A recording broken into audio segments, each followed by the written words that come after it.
Angelica's going to stay with me and then move, are you? Yeah? Oh, Might I as well. thought it... No? Okay. Yep. That's all right. Oh, you're back. Because she's back. She's here. That's why I was moving away. Oh, dear. Evie, come. Praise Thank God, she you. brought my wife back too. Come up.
consistent, and I'm not consistent at the moment.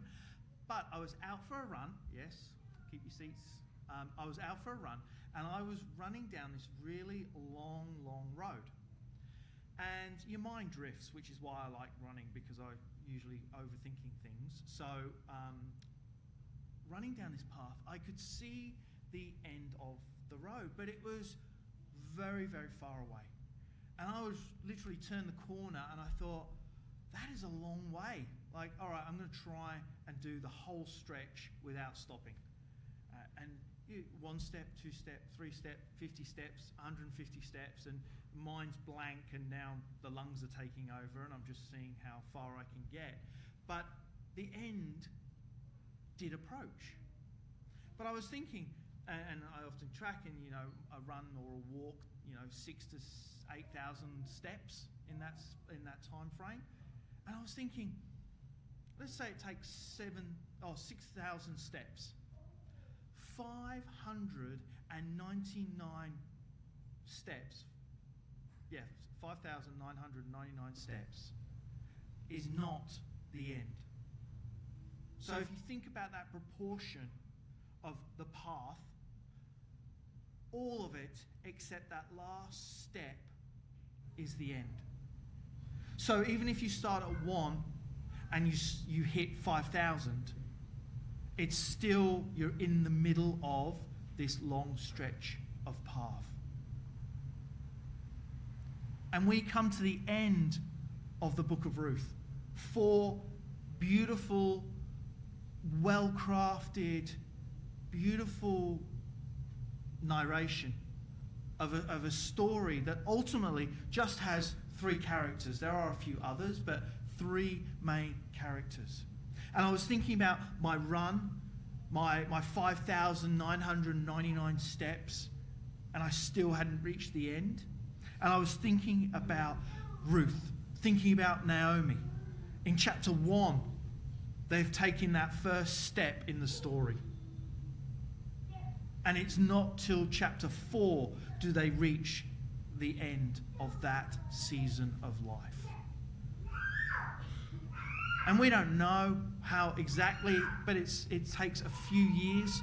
It takes a few years in that narration, in that story, to work through Ruth and Naomi's journey towards being redeemed by Boaz. And I think a lot of us have been along the journey, the 4 chapters, and we see the suffering that happens in the first chapter. We see the trouble and the strife that they find themselves in chapter 2. And I've often thought about when I'm running and my lungs are burning and I'm not at the end, why are we doing it all? 4,000, 4,001, 4,002. The journey keeps continuing. The end. So we see in this story 3 main characters. Naomi, the mother-in-law, in fact. Ruth, the daughter-in-law. And Boaz, who comes in a little bit later in the story as the kinsman redeemer. And we've touched, along this whole journey of 2 months, we've touched on 3 main concepts. The demonstration of covenantal love. Covenant being an agreement between 2 parties coming together. The Bible talks of God being one of those parties and his people may be represented through a person coming together in an agreement. We see it first with Adam, then Noah, then Abraham, then Moses. And then finally the new covenant through Jesus. But all the way through this agreement, we see why God enters into those covenants. It's because of love. The exchange of love. And that's demonstrated through the Hebrew word hesed. H-E-S-E-D. Hesed. So we explored a lot of that, especially in the first month, last month. But then we touched on the introduction of Boaz, this kinsman redeemer. And we saw the 3 factors that have to come into play to be a kinsman redeemer. He has to be a relative the same blood, the same family line. Really critical. Next, he had to be able, he had to be wealthy enough to pay that. He had to be of the right standing to pay for the redemption. And then the critical one, which when we see the would-be redeemer, the one who's closer to Naomi in family line, that could have redeemed. But instead, he was not willing. He wasn't willing to do it. And so Boaz then takes on the mantle as the kinsman redeemer, because he is a relative of the same bloodline.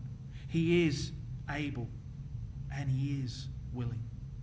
Those three factors to become a redeemer is exactly the same that we see in Jesus Christ. And then finally, we saw, and more recently, the restoration that the kinsman redeemer brings. And we see Naomi in particular move from emptiness. Chapter 1, where she loses a husband. She loses her 2 sons. We see that emptiness head back to Bethlehem and transformed into the fullness through God's redemptive power, all part of God's plan. That long path, the plan, on the journey for 5,999 steps. Will it ever end? And yet here we see the fullness coming through the Redeemer. Last week we touched on the same chapters, the same verses that we are going to touch on today. Chapter 4, we're going to look at the family tree that we are left with, the genealogy of who the Son and the Father are named, and the chain of command through the promise of God. It's the final part of this love story. And it illustrates this at a personal level, God's love for his people. We see it in characters. We see it in people. Ruth and Naomi and Boaz. But if you elevate it up, what it's showing us is God's love for his people. And the anchor of the story is both in the past and the future that is highlighted through the verses that we will look at today. So we're going to turn to Ruth 4, 18 to 22. And the Word of God says, "This then is the family line of Perez. Perez was the father of Hezron, Hezron the father of Ram, Ram the father of Amminadab, Amminadab the father of Nason, Nason the father of Salmon, Salmon the father of Boaz, Boaz the father of Obed, Obed the father of Jesse, and Jesse the father of David." Now I know some of us might not be able to.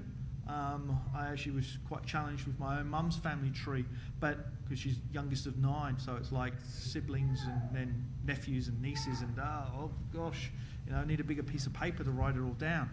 But in your own family tree, you might know your grandparents, you might know beyond that. Here we see the line that Ruth is now part of.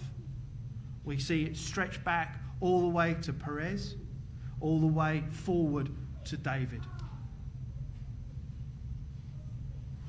So it's important that we understand, why is this important? Why do the Israelites, why do we care of who comes before and who comes after? Well, this section actually starts with seeing Naomi's transformation. And we saw that a couple of weeks ago, where chapter 1 is full of famine. First of all, the husband and wife, Naomi and Elimelech, they experience a famine in Bethlehem.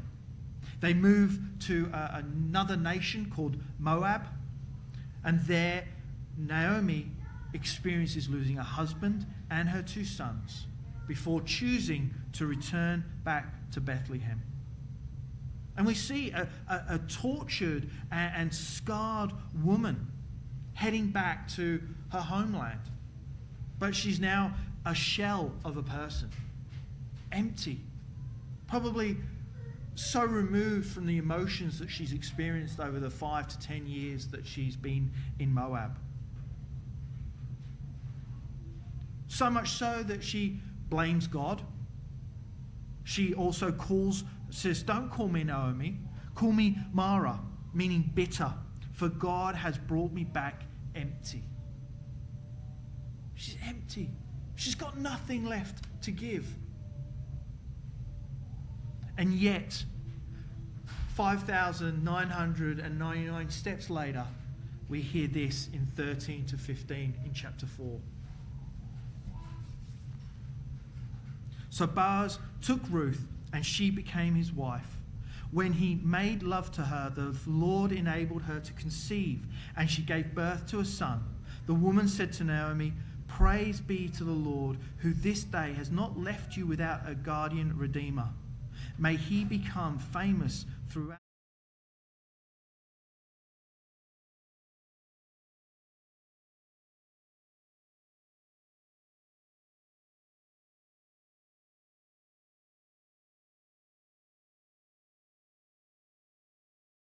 Your life. Interesting, it's not Boaz, it's not Ruth, it's the grandson. It's the line that will continue on. This newborn baby, Naomi's grandson, will renew her life. She's now renewed, restored to fullness. Empty to fullness.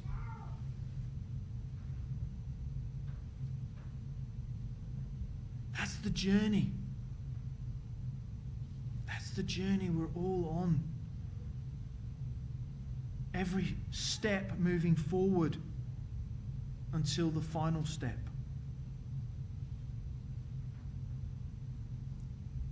I think I said last week or the week before, at no point did Naomi or Ruth think in chapter 2 that they would reach chapter 4. Ruth seems such a lovable, likable person, and yet she's in the field gleaning, picking up what people have left behind, just so that they can eat that day. At no point was she now thinking that as a widow, she would now have a husband and a child.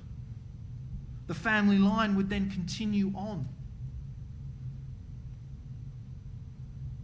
She was just putting one step in front of the other to reach the end. The difference between chapter 1 and chapter 4 is that we find a redeemer in the middle. You see, God takes broken, empty lives and fills them with purpose and joy. From emptiness to fullness. But the difference is a redeemer. Chapter 4 introduces Obed, the grandson, the son of who is now husband and wife, Boaz and Ruth.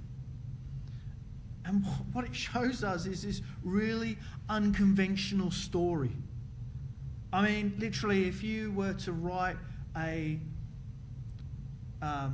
story of a great king, you would have and fill it with people who are noble and who are the right character and the right story, and it would all be so beautifully put together. And yet we don't see that, do we?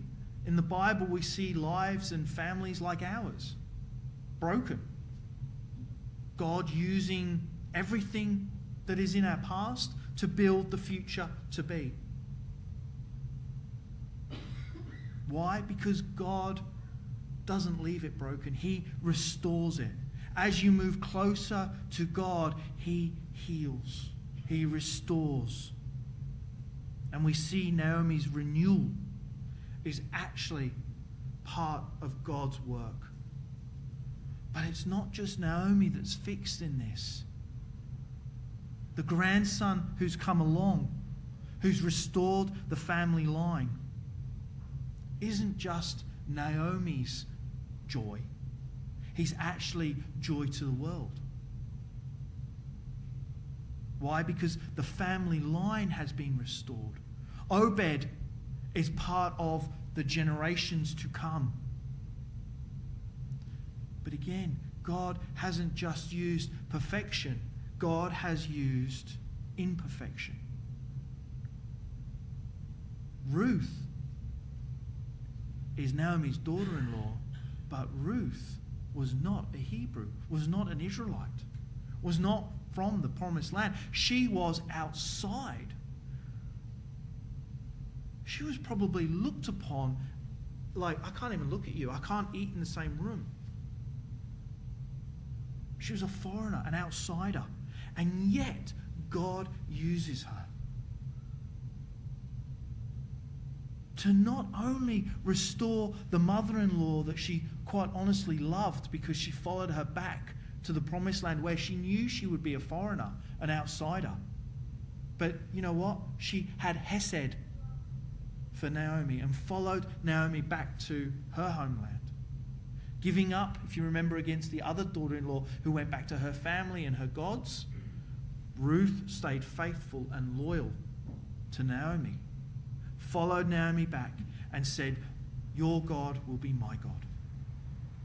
And through that, God has then blessed that family with a line, yes, the son or grandson that restores Naomi, but more importantly, the family line is then fruitful again. God's taken what was barren, what was empty, what was dead, and is now producing fruit. God's hand in Ruth's life brings forth fruit. When life feels empty, when loss defines our past, we are to remember what God did with Ruth, what He did with Naomi. And the truth is, when we're stuck in that place where we look back and we just see emptiness, we see the foot ahead, more emptiness, do we hold on to the story of Ruth and Naomi and realize that we are in part of this long path that is called life?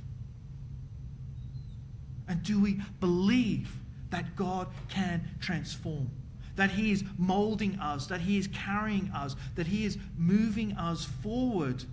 Every step, every painful step, are we moving closer to God? Are we building our character so that we can be the vessels that God has called us to be? Can we stand here and profess that we trust God with our story? The past, the present, the future. God is in it all. Can we trust Him to be in it? Do we trust Him even if we seem to be in the chapters 1 and 2? Maybe it's chapter 3, 4, and 5 all look very similar to chapter 1, but we're waiting for it to change. Are we patient?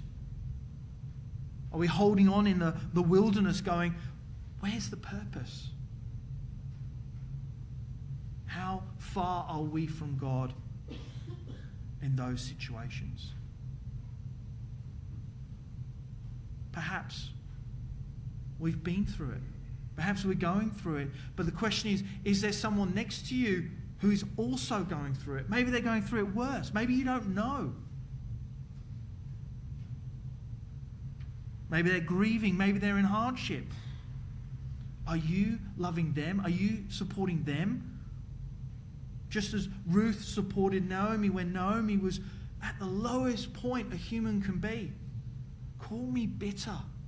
How far away was she from God then?